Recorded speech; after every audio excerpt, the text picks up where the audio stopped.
There are movies that I watched 10, 15, 20 times, some even more probably, and for the most part of my life, this had never been a problem. However, around a year ago, I realized that there are periods in life when I indulged into revisiting and rewatching stuff so much that I didn't even get to consume anything new. If you have a similar tendency, and if the very first thing that comes to your mind when you want to watch something, read something, generally consume in terms of art, in terms of media, is a thing that you have already consumed, there is a high chance that you actually suffer from the content nostalgia syndrome. What I call the content nostalgia syndrome and why I consider it to be dangerous, and what methods and approaches I've found to maybe not combat it 100%, but at least do something with it in this video. Let's talk.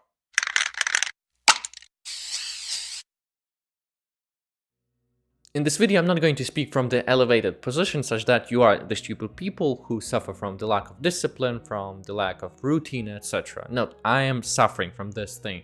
Right now, in a certain way, I've done a certain progress, but for you to understand the extent I'm talking about, there are moments in my life when I want to watch a YouTube video and I know a particular video that I want to watch. Usually this is a video that I have already watched, that I have already watched multiple times. I probably like this video, I probably resonate with an opinion of the author a lot, but don't you find it strange that you come to YouTube to watch a video that you have already watched? Don't get me wrong, my fellow YouTubers, but I obviously don't treat YouTube videos as TikTok things, but for me it's strange to come back to YouTube videos. I don't think that YouTube videos are things that worth rewatching a lot, like 10, 15 times. Throughout my life, I have developed in my head kind of hard distinction in terms of people. There are people who never rewatch stuff, they never come back to movies, films. For them, living through an experience of a media once is essential. And there are people who constantly rewatch stuff, they revisit stuff, they kind of live in the world of repeating the media that they like. And philosophically, I've always aligned myself with people who watch stuff once only, but practically it has always been like that I rewatch stuff a lot. What I mean by the content nostalgia syndrome? Well, practically this is not that much different from a usual nostalgia.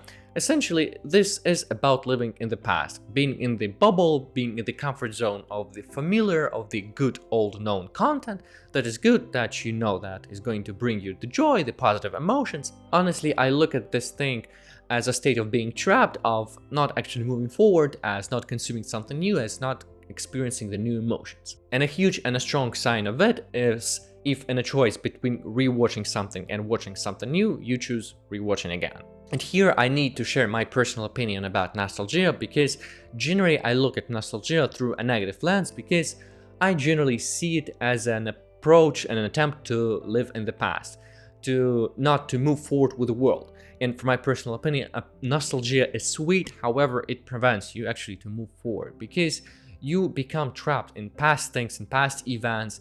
And I think this is a distorted way of looking at things and looking at the world, because things in the past, they are not bright, they are not good. You just perceive the world, you just remember the positive things, and you just throw away the negative things, the difficulties, the responsibilities that you have. And as I said, in terms of perception, it is a distorted image of the world, because even 10 years ago when I was in school, the things were not easier. The difficulties, the struggles that I had, I experienced them in a similar way in terms of like my emotions, in terms of stress, in the same way that I experienced a lot of difficulties from the today's world, like in terms of money, in terms of footing the bills and pressure at work. It's just the way that past always seems brighter, because you just remember the past positive things. And generally, at least philosophically, I don't think that focus on the past is something we should do. We live in today's world, and what's important is the current moment. Maybe the future is also important, but there is a balance needs to be taken. But past is past. Leave it behind. And why I consider it to be an important topic, because the media consumption is such a huge part of our everyday life. Like, we consume things 24/7. We wake up and start watching YouTube, TikTok. Some people browse their feed in apps, in Facebook. Does anyone use Facebook today? You get the point. As far as I know, some people brush their teeth and listen to some podcasts, watch YouTube videos, etc. Almost 100% of people in the world watch YouTube when they eat something. So we are constantly being bombarded by the information, and For my personal opinion, at least some care needs to be taken to alleviate the stress and survive in the world which is fueled with the information that is being poured at us 24/7. Right, and why I consider it to be dangerous, because from my personal opinion, reconsumption, revisiting, rewatching stuff fuels conservatism. And obviously conservatism is not like 100% evil in the world, but I'm speaking right now about this part of conservatism that lock your mind in the state of bubble of the past things, of things that you consider good, right? And prevent you from perceiving the new things, new ideas. And if you imagine conservatism as a huge bag of sand, I think that content nostalgia is just a small grain of sand that you put in this huge bag and just walk through the entire life. Like, obviously we become more conservative the older we get in different directions, but I don't think that intentionally doing this is a right thing to do. Like, you'll become conservative one way or another the older you get. So I think the less you're prone to foster this, the easier it would be for you to live in the world. And practically a following negative effect happens, that perceiving new content becomes harder because things that are familiar, that are good, that don't require such a huge mental effort to process, they become so crystallized, and they become not just a synonym but just a direct association with how things are supposed to be. That's why perceiving the new things become really hard, because instinctively you look at them as something wrong, as something that deviates from your inner understanding of good content, for example, a good film. Such that seeing something new, some new idea, some new approach instinctively seems wrong. And I don't think this is a proper way to look at things, because at some point of life, things that seem right and correct for you were new for those people who considered that to be wrong. Just think about it. And obviously rewatching stuff is just an illusion of good known emotions, because it may work like for the first time, maybe twice, maybe 3 times. But then you don't get any new experience, you don't get any new information. Essentially what you do is just cherry pick from your memory and pretend this is the new emotion, this is a new experience. You might get the joy, but in the long run, what you will find out if you rewatch and repeat stuff a lot, you will actually find out that you don't get the joy.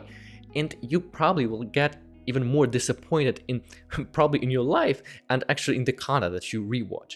And again, I see this as an attempt to live in the past, to distort your reality, to save yourself in the comfort zone, which maybe not a bad thing, like from time to time, but if this is a constant tendency, and I generally don't think that this is a good tendency to live in the distorted world like 24/7.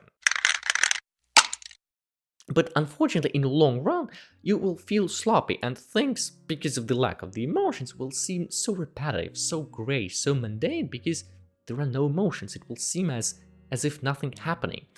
And your mind will quickly find itself in a state of being closed, of not being a state of open to the world, of searching for new things, for new emotions, for new experiences, not searching for communicating with interesting people, etc. And I'll make a comparison to going to a gym and doing exercises. Surprisingly, when you go to a gym and lift weights, you generally will feel in your daily life more energized and as if you have more power, because your mind and body, they understand that at some point of the day they will need to do the exercising, so they have just the more energy to do the things, and all the things in life are easier to be completed for you. And for your mind, it's kind of a similar thing. When your mind is open to the world, when it understands that it's just a normal thing to search for new things, to experience emotions, etc., it's going to be more open to everything. And one of the best quotes that I can relate here: you attract what you radiate.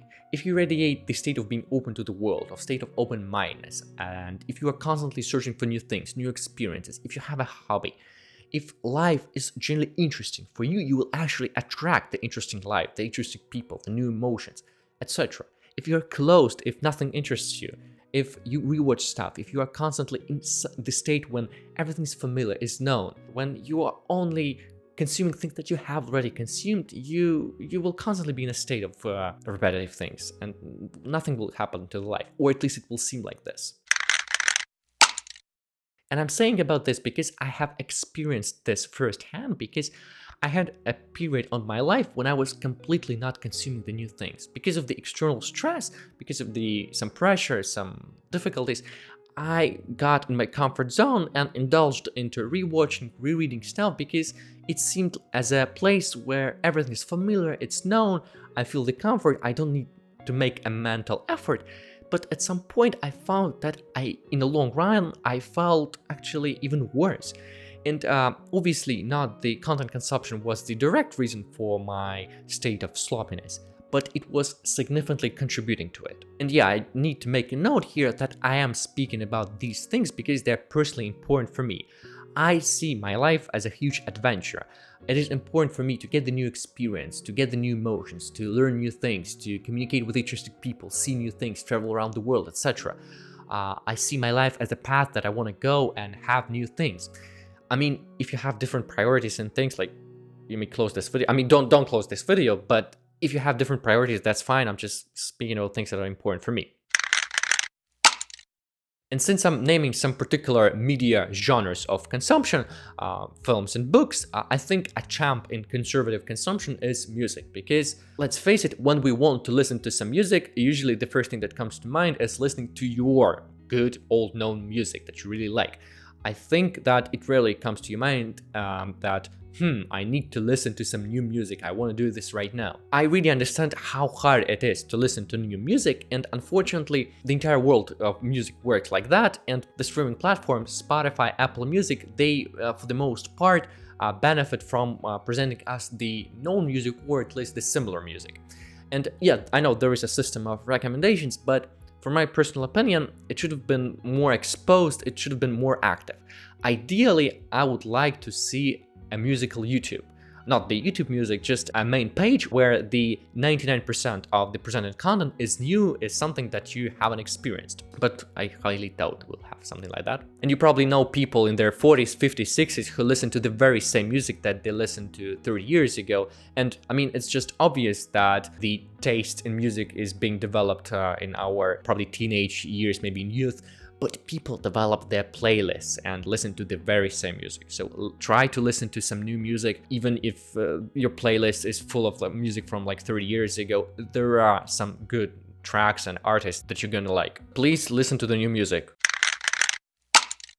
How to combat this? Again, I don't really know how to combat this 100%. Like, ideally, in my world, I never rewatch stuff, I never read stuff, but it still happens to me. I have a long road to walk through, but I have developed at least some things how to fix this. So the first thing that you need to do, you should stop blaming yourself, if you do, obviously, because the harder you blame yourself, probably the more is going to be need to find yourself in the comfort zone. And if you find yourself indulging into repeating stuff, into rewatching stuff, and not consuming the new things, try looking at different parts and other parts of your life. There is a high chance that there is some pressure, there is some stress from other factors. You're probably not communicating enough. Probably nothing happens to you like in the external part of your life. Maybe there is some pressure from work. Maybe you're not sleeping enough, not eating well, etc. The fact that you find yourself in a bubble of repetitive content is usually a sign that you're just trying to cope with some other stress. Now, some direct piece of advice that I found: you will need to push yourself a little bit. That doesn't mean that you make a strict rule and abolish rewatching, revisiting stuff, but you just make a small effort. And the next moment that you find yourself in a desire to reconsume something, you make a small effort to watch something new. I know it sounds like a pain, but there is no other way than go into this pain. And actually, this pain it seems stronger than it really is. In fact, it's not that painful, and actually you find a lot of joy in watching new stuff, because at some point you probably were curious and got this new experience because you were actually curious and interested in new things. And you will probably quickly find out that things are interesting and it's gonna roll. And believe me, it's gonna work. Нахуя я это сказал? Не знаю. And regarding the strict rules, maybe a small strict rule is essential. Define for yourself a period, maybe 2 or 3 weeks, when you don't come back to things that you have consumed. It is important for you to develop the habit of watching only the new things, of reading only the new things, of consuming only the new things, such that former things just go away. And maybe some life advice from a 23 years old person: just try stay open to the world. Like, actually, as I said, you attract what you radiate. Stay open to the world, look for things, find new hobbies, communicate with new people. Life is interesting. There are a lot of interesting things that may happen with you and to you. And I think it's a great joy not to know what you don't know. And also, I want to say that philosophy sometimes breaks. As I said, for the most part, I align myself with people who experience things once only and appreciate and value the fact that a bare raw emotion is unique. Unfortunately, our life works that way that sometimes you just simply indulge because of some stress, because of some other things in repetitive content. And unfortunately, it works like that. And again, don't take too much blame on yourself. And just for the clarity, it is okay to revisit things sometimes. I mean, I guess this is just a huge joy and emotional experience when you come back to things that you read, watched 10 years ago, maybe in school, etc., and find new information, you learn new things, you look at characters, stories, the ideas of the author from the different perspective, from the new angles, and you will find so many interesting things. And it is alright unless this is a tendency, unless the repetitive content is the way you consume generally the content. And again, this is not a call for smart content only. You don't need to watch Harvard lectures on microbiology 24/7. There is a place for stupid content. There is a time for relaxing, for watching TikTok. Like, I don't watch TikTok, but it's okay if you keep it in balance. Like, I highly doubt that you can watch TikTok in balance, but you see the point. This is a question of balance if you keep it. And there's always a place for revisiting stuff. And if you really want to rewatch something, reread something, just reconsume something, and you know you will get the joy from it and the good emotions, do it. If you want to rewatch the Harry Potter movie series this Christmas break, do it. Just make it in a way that you will really get the new emotions. Watch with people who have never watched it. Watch in different language, etc. Okay, don't be too hard on yourself. And as usually, all conclusions on this channel are made by you. So stay cautious, stay critical, and goodbye. Fuck you. Наверное, можно нажимать.